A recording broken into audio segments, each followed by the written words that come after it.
It's time for the Longines Chronoscope, a television journal of the important issues of the hour, brought to you every Monday, Wednesday, and Friday.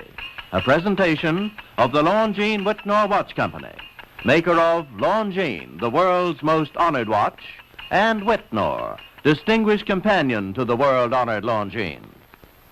Good evening, this is Frank Knight. May I introduce our co-editors for this edition of the Longines Chronoscope? Larry Lasser, CBS News correspondent, and Kenneth Crawford, National Affairs Editor of Newsweek magazine.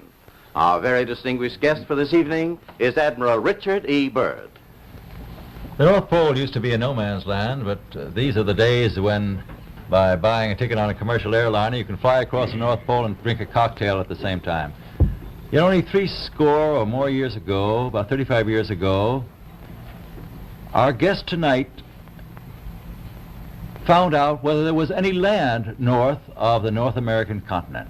He made that first discovery flight, and I must say that Admiral Byrd, our guest tonight, is not only our greatest living explorer, but he's been an inspiration to countless Americans. Admiral Byrd, you've been to both the North Pole and the South Pole. Is there any unexplored land left on this earth that might appeal to adventurous young Americans? Yes, there is. And not up around the North Pole, because it's getting crowded up there now, because they find out it's really usable, not only to live in, but militarily. But strangely enough, there's left in the world today an area as big as the United States that's never been seen by a human being. And that's beyond the pole on the other side of the South Pole from Middle America. And I think it's quite astonishing that there should be an area as big as that unexplored. This is a tremendous So challenge. there's a lot of adventure left down at the bottom of the world. Well, Admiral, do you hope to see that? I do. Well, Admiral, Yeah. would you say that since you've been to both the extremities of Earth, are these expeditions to such far-off places, are they getting easier because of modern techniques, or is danger still close at hand? Well, it's a little risky, but nothing like it used to be with the old slow planes and the small cruising radius where we had to put down bases. We replaced the dog teams, and of course that was a big improvement. But now the planes go much faster and they are safer, and they have a much bigger cruising radius. You haven't got the danger of a terribly heavy load. Admiral, an expedition to which I believe you're the advisor is now en route. What is that expedition doing? Well, that's the icebreaker Atka, and it's a reconnaissance expedition. It's going down to the South Pole area to make certain observations and to look for some bases. They will be back in April, and they will report back, and upon the information we get from that undertaking, we will base the bigger expedition that's to follow. Is that very definitely planned, or is that... That is being planned right now. So I'm willing to say to you that there will be a number of expeditions that will follow, I think, year after year, at the bottom of the world, because the government has really become interested. Well, Admiral Byrd, I can understand, I think everybody can, the interest in the North Pole because it's so near our greatest challenger, Soviet Russia, but why this interest in the bottom of the world? Nobody living down there, is there? No, it's pretty cold. There's only one permanent resident, that's the emperor penguin. The little ones live further north. I tell you one reason they're interested. It's by far the most valuable, important place left in the world for science. That's why the scientific groups all over the nation are really interested. But more important than that, it has to do with the future of the nation, those to come after us, or even during your lifetime, because it happens to be an untouched reservoir of natural resources. And, you know, as the world shrinks with an ever-increasing acceleration, far-flung places, once useless, like we thought the North Pole was, and no man's land, become very useful. The bottom of the world will be important, not only to us, but to our allies. I was going to ask you, does it have military importance? It has some, and as the world shrinks, it will continue to shrink with an ever-increasing acceleration. thus bringing these places closer. And in the future, I can see a time when it will be very, very important strategically. Well, has the development of air power increased the strategic importance of places like the very much Palmer so. Peninsula, we'll say? Very much so. Even now, if anything happened and we lost the Panama Canal, we would have to control the islands just north of Antarctica, which are part of Antarctica, and between there and Cape Horn. I've heard it said that there are 7 continents in the world, and one of them has never been seen by a woman, and that's Antarctica. Is that actually true? Well, if the Palmer Peninsula is an island, as far as I know, that's true. No woman's ever stepped foot upon the Antarctic continent, and it's the most peaceful place in the world. Well, I'm sure that won't last very long. I understand that now that you're working with the Arnold Bread Company in charge of frozen foods. Now, is there any future for frozen foods down these frozen extremities? Well, I think the human race can be helped by that. This was thought out by Dean Arnold, who's, in my opinion, a great humanitarian. He learned that we went down there after 4 or 5 years and finished a meal that we had left there on the table when we had evacuated Little America. Everything was perfect, including the bread. So he got the idea of this frozen bread, and already he sent some to Europe, and it worked very well over there for some of the starving people. So you can store it down to the Antarctic, and against the lean years, and you wouldn't have any people in the world really starving if you did that. Yes, in the event of an atomic war. You stay there forever. Admiral, you speak of the resources of Antarctica. What are they? What are the natural resources there? Well, we've found enough of coal within 180 miles of the South Pole in a great ridge of mountains. It's not covered with snow, enough to supply the whole world for quite a while. Well, that's the coal. Now, there's evidence of many other minerals. We are pretty sure there's oil. Now, that coal shows the bottom of the world. Now, by far the coldest spot in the world. Where that coal is gets 100 below zero in the winter. Well, it was once tropical. So we think there's oil there, and there's evidence, probably uranium there. Is it any secret? Is there uranium there? That would be the only thing that would be practical to actually go after, I suppose. Everything else would be economically unfeasible, wouldn't it? Well, as we recklessly expend our resources, the time will come when we'll have to go after that stuff down there. Well, you know, I avoided what you said about uranium. I'm not sure about that. I don't want to have the world fighting over the Antarctic. Admiral, is there a competition among other nations to try to get information about Antarctica and possibly to secure some of these resources? Well, yes. There are now 7 nations very much interested. Russia is interested tremendously. That I'm sure of. Australia has an expedition down there. The Argentine, the Chile, New Zealand, Britain, and so on. Now, you can understand those people down there being interested because they live down there, the New Zealanders, the Argentinians, the Chileans, and the Australians. And so we don't do much about claiming anything. Admiral, you make this sound a little crowded. Are there that many expeditions now there or en route there? Well, you know, as I said, it's the most peaceful place in the world, but I don't think it will be for long because of this intense interest on the part of other nations and this nation. Well, Admiral Byrd, are private expeditions a thing of the past? Is expedition and exploration, making expedition and exploration now purely a government function because of the tremendous cost and organization? No, I don't think so.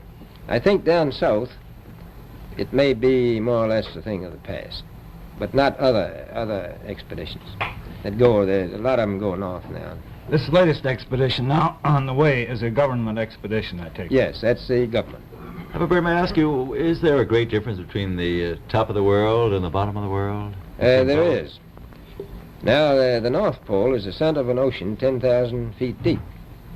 The South Pole, the center of a plateau, 10,000 feet high.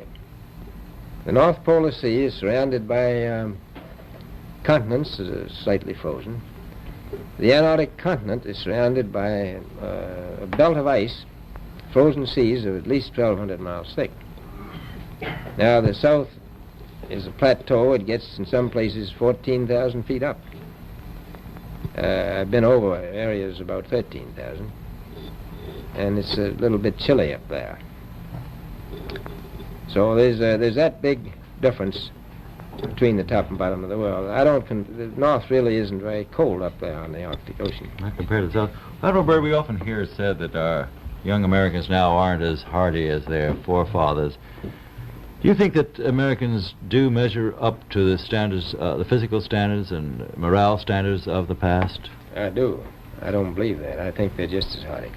Well, what would you say was the most valuable factor on an expedition? Is it morale, or physical courage, or is it sheer equipment? Well, I've always thought that loyalty was by far the most important trait. The British told me that when I first went down in 28, that I couldn't possibly get through the winter night without a mutiny if I took more than 20 men. But to serve science, I had to take 42 men. And then I took 56 the next time, and so on. So, and I did find that loyalty was the most important thing during the winter night when it's very hard on your nerves. I think that's best trait. Well, that's a very valuable characteristic at any time. Well, thank you very much, Admiral Byrd. It's been a great pleasure to have you here tonight. It's a pleasure to be with you. Yeah. The opinions expressed on the Longines Chronoscope were those of the speakers. The editorial board for this edition of the Longines Chronoscope was Larry Lasser and Kenneth Crawford. Our distinguished guest was Admiral Richard E. Byrd.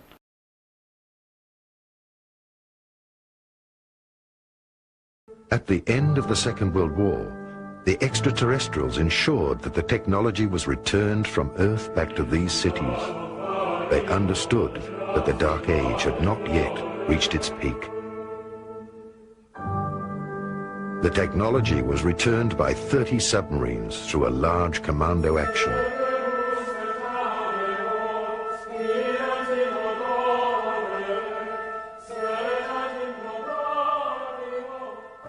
Okay, let's pick up the scenario. We were originally talking about the spiriting out of the two spacecraft out of Berlin before the Allies arrived.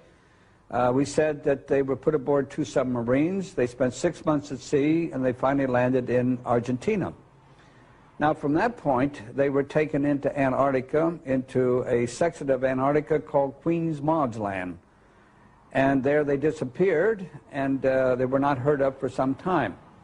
Now, intelligence sources, and of course I was in the intelligence business at that time with the agency, reports indicated that they were in there and they were operative once again. Now, there was a major concern by world powers to go in and capture the technology and the two spacecraft which they knew were in Antarctica. And the intelligence reports indicated that one known as Admiral Byrd was to be recommissioned, and he was to be sent in there to retrieve the two saucers and also the technology and personnel associated with it. Later reports indicated that Admiral Byrd was given 8 months and unlimited funding to go in and pull this thing successfully off. But we also know that within 8 weeks he was totally defeated. Now, the supposition at that point was that there was an advanced civilization and technology, most probably alien. There were with the Third Reich and the SS who was in Antarctica, and that those great and developed technologies were used to defeat Admiral Byrd. And of course, as it turns out, even to date, they're still there. We never did successfully get them. The stories that I've uncovered about the inner Earth is that very early on in the history of the Third Reich, the Nazi elite, and especially Hitler, were trying to establish contact with a civilization living in the inner Earth, which was considered an Aryan civilization of a lot more advanced nature than their brothers, lost brothers living on the surface of the planet. The Thule Society carries the name of the former capital of that civilization, someplace around present-day Greenland, before the previous polar shifts and before Greenland became under ice. Two expeditions were made in the late 30s, early 40s, one attempting to enter the North Polar water opening with a submarine, which proved unsuccessful. A second attempt was made to enter the land opening on the South Pole with an anti-gravity cigar-shaped device, basically a small prototype probably of the giant Andromeda space station that was developed later on by the SS, and it proved successful. The most interesting story is the one that I heard by an American living in Florida who claims to have spent 2 months in the city of New Berlin. This is a city that was developed into the inner earth, and a part of the Germans from the South Polar colony were admitted by the inner earthlings and were allowed to build that city there. Very strict admission procedures, no previous SS members, no previous concentration camp guards and so on were admitted. The rumor is that the present-day city of New Berlin is about 2 million people of population, that they have built there most of the buildings that Hitler's personal architect, Spee, was planning to build. They're traveling on Icelandic passports. They are basically the new master race that is probably planned by the Illuminati to repopulate the planet. And there is even a rumor that there is a New Berlin embassy in Washington on an unmarked floor of a high-rise building. You probably punch a code on the elevator buttons, and when the elevator stops on that floor and the doors open, you see the sign of New Berlin in the lobby. The kids of the New Berliners study in major institutions around the globe, Harvard, Oxford, Cambridge, Yale, and basically it is not a Nazi colony that is established in the hollow earth as an enemy of the present-day American and English Illuminati secret government. On the contrary, it is just basically the other side of the same coin. Some would even coin the new word, the Illuminati presence on the planet, that basically the World War II Nazis and the present-day Illuminatis in America are nothing more than the two sides of the same Illuminati coin. So basically, this is a colony, a presence in the hollow earth that has been established with a shoulder-to-shoulder cooperation of the Russians and Americans, organized, orchestrated, and performed through the quiet cooperation of the Illuminati government. After World War II, a military expedition under Admiral Byrd tried to recover the vanished technology. The extraterrestrials let him enter the inner Earth to the Golden City. They delivered a request message for disarmament to the government of the United States. Admiral Byrd had to remain silent until his death, but after he died, his nephew published his diary. In my work with South African, Brazilian, and American geologists at the South Pole, it is clear that under the structures of ice, there are many layers of civilization, suggesting at one earlier point of time when the conditions of the South Pole were different. Clearly, there was some type of civilization there. The evidences of huge dinosaur intelligence suggest that this was one of the possible places for the Garden of Eden. This, of course, is assuming that the shell of the Earth had a different north and south magnetic pole. And with the shifting of the pole, this region became suddenly very, very frigid. And thus, we do not see any evidences on the surface of these so-called earlier conditions of intelligence. However, I believe with the further exploration of the documents that both Admiral Byrd brought to the attention of the world after World War II, and the Brazilian Navy uncovered in 1961 with its subpole expedition, that extraterrestrial intelligence is also operated out of the area of the South Pole. And in that sense, the South Pole is a connecting point with other civilizations, possible extrasolar gardens of paradise.